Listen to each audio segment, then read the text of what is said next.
के पायल रुना झुनिया झूला झूले सात बहिनिया भावेली हो। छामा के पायल रुना झुनिया झूला झूले सात बहिनिया भावेली हो।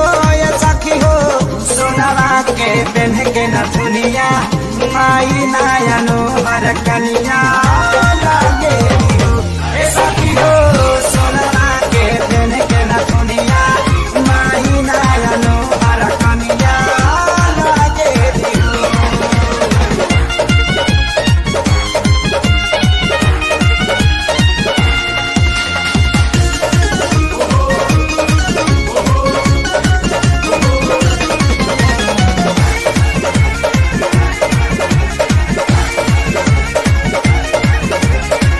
जेठा जेठानी अइली देवरु देवरनिया अइली ससुरा से बड़की ननदी देया दिन गोतिनिया अइली। ए हो जेठा जेठानिया अइली देवरु देवरनिया अइली ससुरा से बड़की ननदी देया दिन गोतिनिया अइली। सूत न जाली नम्मा मुरुति अगोरे अम्मा जाकेली हो। ये सखी हो सोनवा के पेन के न दुनिया माही नायनो हर कनिया लागेली हो। ये सखी हो सोनवा के पेन के न दुनिया माही नायनो हर कनिया लागेली हो।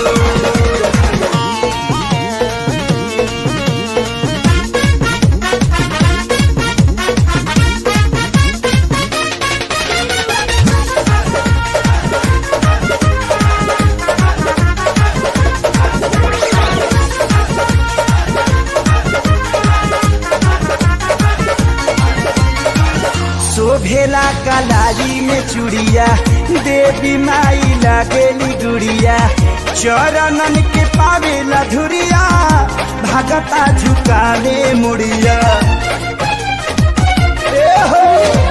शोभेला कलाई में चूड़िया देवी माई लागेली गुड़िया चरणन के पावेला धुरिया भगता झुकावे मुड़िया। आवे नवरात्र के दिनमा माई सबके घर मयंगनमा धांगेली हो। ये सखी हो सोनवा के पेन के न दुनिया माई नायनो हर कोनिया लागेली हो। ये सखी हो सोनवा के पेन के न दुनिया माई नायनो हर कोनिया लागेली हो।